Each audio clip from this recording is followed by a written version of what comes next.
Cream বা lotion ব্যবহার করে গোপন অংশের লোম স্থায়ীভাবে উঠানো যাবে কিনা? ছেলেটা কি রূপার চেইন গলায় দিতে পারবে? গেঞ্জি পরে উজু করলে উজু হবে কিনা? কেউ যদি আত্মহত্যা করে মারা যায় তাহলে কি সে কখনো জান্নাতে যেতে পারবে না? রোজা রাখা অবস্থায় রক্ত দেওয়া যাবে কিনা? টেরা চোখ অপারেশন করে স্বাভাবিক করলে কি গুনাহ হবে? পশু বিসমিল্লাহ আল্লাহু আকবার বলে জবে করলে যদি গলা দুই ভাগ হয়ে যায় তাহলে কি খাওয়া জায়েজ হবে? কাঁচা পেঁয়াজ খাওয়া যাবে কিনা? রান্নার কাজে গরুর গোবর দিয়ে তৈরি জ্বালানি ব্যবহার করে থাকে, এটা কতটুকু সঙ্গত? অপবিত্র অবস্থায় মুরগি বা এরকম কোনো কিছু জবাই করা যাবে কিনা? কোনো ভালো কাজ করে তার বিনিময়ে সুস্থতা কামনা করা যাবে কিনা? সহবাসের পর গোসল না করে শুয়ে থাকলে কি গুনাহগার হবে? বিয়ের সময় আমার মনে হয় আমার ওযু ছিল না, এখন আমি কি করার আছে? যে মেয়েরা ছেলেদের তালাক দিয়ে চলে যায় এবং কাবিনের টাকাও নেয়, তাদের সম্পর্কে ইসলাম কি বলে? বোনকে কি দিদি বলে টাকা যাবে? কাছের মেহেদি কি পায়ে দেওয়া যাবে কিনা? অবৈধ গ্যাস লাইন দিয়ে রান্না করা জায়েজ হবে কি? ওযু শুরুতে বিসমিল্লাহ বলতে ভুলে গেলে পরে মনে পড়ার পর করণীয় কি? রাসূলুল্লাহ সাল্লাল্লাহু আলাইহি ওয়াসাল্লামের নাম শুনে আঙ্গুল চুমুক খেয়ে চোখ মোছার হুকুম কি? কেউ উপকার করার পর সেটা নিয়ে খোঁটা দেওয়া কি জায়েজ আছে? অবিবাহিত সন্তান যদি জিনায় লিপ্ত হয় তাহলে এতে কি মা বাবার গুনাহ হবে? ফরজ নামাজের পর হাত তুলে দোয়া করা যাবে কিনা? মাওলানা শব্দের অর্থ কি? হুজুরদের নামের আগে মাওলানা কেন লাগানো? বিয়ের সময় মোহর দেয়া কি ফরজ? কবরস্থানে খারাপ কোনো জিন বা পরী যে মানুষের ক্ষতি করে এই ধরনের কিছু থাকে? চলুন তাহলে আমরা প্রবেশ করি আপনাদের প্রশ্নোত্তরের আলোকিত ভবনে। আশিকুজ্জামান লিখেছেন, ছেলেরা কি রূপার চেইন গলায় দিতে পারবে এবং রূপার আংটি হাতে দিতে পারবে? রূপা ব্যবহার করা ছেলেদের জন্য জায়েজ আছে। রাহিম এসকে লিখেছেন, আমি ইন্ডিয়া থেকে বলছি, গায়ে শুধুমাত্র গেঞ্জি পরে উজু করলে উজু হবে কিনা? হবে, কোনো অসুবিধা নেই। এমডি আরিফুর রহমান আপনি লিখেছেন, কেউ যদি আত্মহত্যা করে মারা যায় তাহলে কি সে কখনো জান্নাতে যেতে পারবে না? না, কখনো জান্নাতে যেতে পারবে না এমন কোনো কথা নেই। আল্লাহ তাআলা তাকে মাফ করে জান্নাত দিতেই পারে। সেজান তালুকদার আপনি লিখেছেন, রোজা রাখা অবস্থায় রক্ত দেওয়া যাবে কিনা? রক্ত দেওয়া যাবে, তবে যদি রক্ত দেওয়ার ফলে এত রক্ত দেয় যার ফলে তিনি দুর্বল হয়ে রোজা ভেঙে ফেলতে হতে পারে, এরকম পর্যায়ে যদি চলে যাওয়ার আশঙ্কা থাকে তাহলে দেওয়া যাবে না। নরমালি এক ব্যাগ রক্ত দিলে তার কিছুই হয় না, ফর এক্সাম্পল, দিতে পারেন তিনি, কোনো অসুবিধা নেই। তাসনিম বিশ্বাস আপনি লিখেছেন, টেরা চোখ অপারেশন করে স্বাভাবিক করলে কি গুনাহ হবে? না, এটা তো একদম ত্রুটি। শরীরে কোনো ত্রুটিকে সংশোধন করলে সেটা আল্লাহর সৃষ্টির পরিবর্তনের যে নিষিদ্ধ বিষয় আসে তার আওতায় পড়বে না। এমনি শাহিন আপনি লিখেছেন, পশু বিসমিল্লাহ আল্লাহু আকবার বলে জবে করলে যদি গলা দুই ভাগ হয়ে যায় তাহলে কি খাওয়া জায়েজ হবে? জায়েজ হবে, কোনো অসুবিধা নেই। আমাদের অনেকে মনে করেন যে দুই ভাগ হলে খাওয়া জায়েজ না, এরকম সঠিক নয়। তবে হ্যাঁ, ইচ্ছাকৃতভাবে দুই ভাগ করা জায়েজ নয় এবং সুন্নাহ নয়। আকরাম সরদার আপনি লিখেছেন, কাঁচা পেঁয়াজ খাওয়া যাবে কিনা? জায়েজ নাকি মাকরু না হারাম? কাঁচা পেঁয়াজ খাওয়া জায়েজ, তবে মসজিদে যাওয়ার আগে কাঁচা পেঁয়াজ খেয়ে যাওয়া এটা মাকরু, কারণ তখন সেই দুর্গন্ধে ফেরেশতাদের কষ্ট হয়, মানুষের কষ্ট হয়। এসে তালুকদার আপনি লিখেছেন, গ্রামের অধিকাংশ মা বোন রান্নার কাজে গরুর গোবর দিয়ে তৈরি জ্বালানি ব্যবহার করে থাকে, এটা কতটুকু সঙ্গত? কোনো অসুবিধা নেই। গরুর গোবর তো আগুনে পুড়িয়ে ভস্ম করে ফেলা হচ্ছে, খাবারের মধ্যে তার ঢুকছে না, কোনো অসুবিধা নেই। আনিক হাসান আপনি লিখেছেন, অপবিত্র অবস্থায় মুরগি বা এরকম কোনো কিছু জবাই করা যাবে কিনা? কোনো অসুবিধা নেই, করা যাবে, এতে মুরগি খাওয়াও যাবে, কোনো অসুবিধা নেই।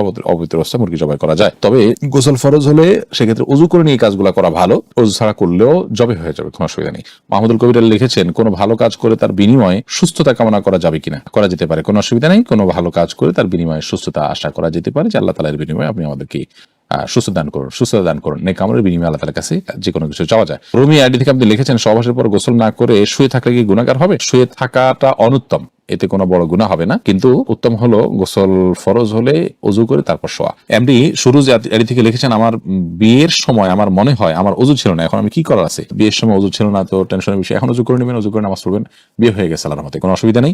বিয়ের সময় ছেলে মেয়ের ওযু থাকতে হবে এমন কোনো বাধ্যবাধকতা নেই, ওযু না থাকা অবস্থাতেও বিয়ে হয়ে যায়, কোনো অসুবিধা নেই। নূর নবী আপনি লিখেছেন আইডি থেকে, যে মেয়েরা ছেলেদের তালাক দিয়ে চলে যায় এবং কাবিনের টাকাও নেয়, তাদের সম্পর্কে ইসলাম কি বলে? মেয়েরা যদি তালাক উদ্যোগী হয়, তালাক চায়, তাহলে সেক্ষেত্রে তারা মহারণা নিয়ে যাওয়ার অধিকার তাদের আসলে নাই। যদি করে তাহলে তারা গুনাহগার হলেন।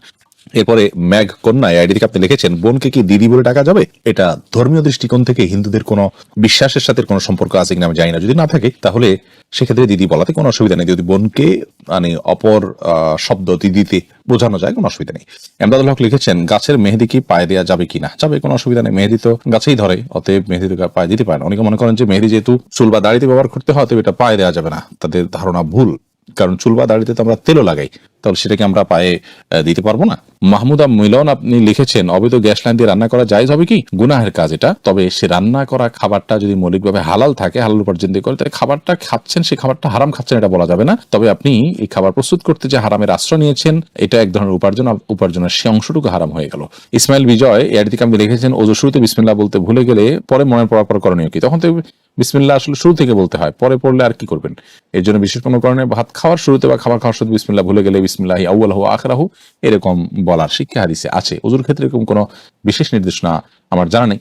যার কারণে বিসমিল্লাহ যদি পড়ে বলতে চান, যখন মনে আসবে তখন পড়ে নিতে পারেন। জসিমউদ্দিন আপনি লিখেছেন রাসূলুল্লাহ সাল্লাল্লাহু আলাইহি ওয়াসাল্লামের নাম শুনে আঙ্গুল চুমু খেয়ে চোখ মোছার হুকুম কি? নবী করিম সাল্লাল্লাহু আলাইহি ওয়াসাল্লামের নাম শুনলে দ্রুত পাঠ করতে হয়। তার নাম শুনলে আঙ্গুল চুমু খেয়ে সে আঙ্গুল চোখ মোছার কোন নির্দেশনা রাসূল আকরাম সাল্লাল্লাহু আলাইহি ওয়াসাল্লাম দিয়ে যাননি। তিনি তার নাম শুনলে কি করতে হবে সেটা আমাদেরকে বলে দিয়েছেন। তিনি দ্বীনকে পূর্ণাঙ্গ করে দিয়েছেন। এরপরে আবার নতুন করে তার নাম শুনলে নতুন কোনো কর্মসূচি আমরা যোগ করলে, কোনো কাজ যোগ করলে, যুক্ত করলে, সেটার কোনো দলিল না থাকলে সেটা বেদাতে পরিগণিত হবে। ওয়াহিদ নূর রাসেল লিখেছেন, কেউ উপকার করার পর সেটা নিয়ে খোঁটা দেওয়া কি জায়েজ আছে? না, কারোর উপকারের পর খোঁটা দেওয়া জায়েজ নাই। যদি উপকার করার পর খোঁটা দেওয়া হয় তাহলে সেক্ষেত্রে সেটা গুনাহের কথা। আল্লাহ রাব্বুল আলামিন বলেছেন, লা তুবতিলু সাদাকাতিকুম বিল মান্নি ওয়াল আযা। কারোর প্রতি কাউকে দান সাদকা করে তারপরে খোঁটা দিয়ে কিংবা খোঁটা দেওয়ার ফলে তিনি যে কষ্ট পেলেন, এটা করে তোমাদের সাদকাকে, তোমাদের দানকে নষ্ট করুন, আল্লাহ তাআলা বলেছেন। অতএব এটা করা জায়েজ হবে না। জান্নাত আপনি লিখেছেন, অবিবাহিত সন্তান যদি জিনায় লিপ্ত হয় তাহলে এতে কি মা বাবার গুনাহ হবে? যদি মা বাবার অবহেলা থাকে, তাদেরকে উপযুক্ত সময় বালেগ হওয়ার সাথে সাথে উপযুক্ত পাত্র বা পাত্রী খুঁজে বিয়ের ব্যবস্থা না করে এবং অবহেলা করে তাদের বিবাহের ব্যাপারে, এর ফলে তারা জিনায় লিপ্ত হয়, অথবা তাদেরকে সঠিক লালন পালনের অভাবে তারা এই পথে চলে যায়, তাহলে সেক্ষেত্রে অবশ্যই মা বাপের দায়ভার আছে, সেখানে তাদের ত্রুটি আছে, জন্য তারা গুনাহগার হবেন।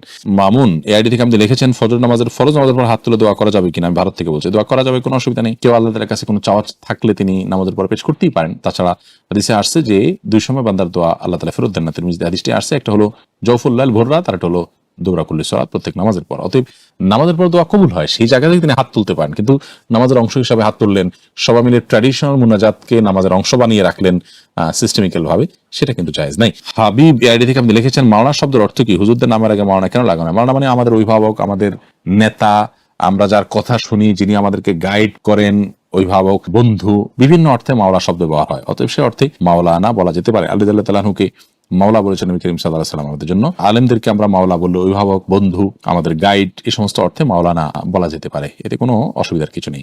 এমডি আব্দুস সামাদ আইডি থেকে আপনি লিখেছেন, বিয়ের সময় মোহর দেয়া কি ফরজ? এ বিষয়ে একটু বুঝিয়ে বলবেন। বিয়ের সময় মোহর দিতে হবে, এটা হলো কথা। বিয়ের সময় না দেন, বিয়ের কিছুদিন পরে দেন, এটা আপনি করতে পারেন। কিন্তু স্ত্রী যদি আপনাকে দাবি করেন বিয়ের সময় দেওয়ার, অর্থাৎ পরে দেন, এই ছাড় যদি স্ত্রী না দেন, তাহলে সেক্ষেত্রে আপনাকে তখনই দিতে হবে। বিয়ের সময় মোহর দেওয়াটাই হলো নিয়ম। যদি স্ত্রীর কাছ থেকে মেয়ে পক্ষের সাথে আলাপ করে আপনারা সময় নেন যে আমরা আস্তে আস্তে দেবো বা পরে দেবো, তো সেটা জায়েজ আছে। ওই সময়ই দিয়ে দিতে হবে, বাধ্য হবে, ওটা এরকম না। তবে হ্যাঁ, ওই সময়ই দেওয়াটাই হলো নিয়ম, এটাই স্ত্রী এবং মেয়ে পক্ষের অধিকার। তারা যদি ছাড় দেয় তাহলে সেক্ষেত্রে পরে দিতে পারেন। সুলতানা হায়াত আপনি লিখেছেন, ক্রিম বা লোশন ব্যবহার করে গোপন অংশের লোম স্থায়ীভাবে উঠানো যাবে কিনা, নাকি তাতে গুনাহ হবে? না, গুনাহ হবে না, যদি কোনো শারীরিক ক্ষতির কারণ না থাকে। যদি শারীরিক কোনো ক্ষতির কারণ না থাকে তাহলে এটা করা যাবে। বাট সুন্নাহ হলো চাঁচা, একেবারে স্থায়ীভাবে উত্তোলন করে ফেলে যদি শারীরিক কোনো ক্ষতির আশঙ্কা থাকে তাহলে সেটা জায়েজ হবে না। সুরবিন আইডি থেকে লিখেছেন, কবরস্থানে খারাপ কোনো জিন বা পরী যে মানুষের ক্ষতি করে, এই ধরনের কিছু থাকে? যদি থাকে তাহলে এদের থেকে হেফাজতের উপায় কি? কবরস্থান বলে কোনো কথা নয়, যেখানে নির্জন জায়গা, লোকজনের খুব একটা যাতায়াত নেই, এরকম জায়গায় দুষ্ট জিনের প্রভাব বেশি থাকে। সেটা কবরস্থান হতে পারে, সেটা কোনো বন জঙ্গল হতে পারে, সেটা কোনো পরিত্যক্ত ঘর বাড়ি হতে পারে, সেটা অন্য যে কোনো কিছু হতে পারে। যথাসম্ভব এগুলোতে যদি গমন করেন, নিজের কাজ সেরে খুব দ্রুত সেরে আসবেন এবং দোয়া, ইস্তেগফার এগুলো পড়তে থাকবেন।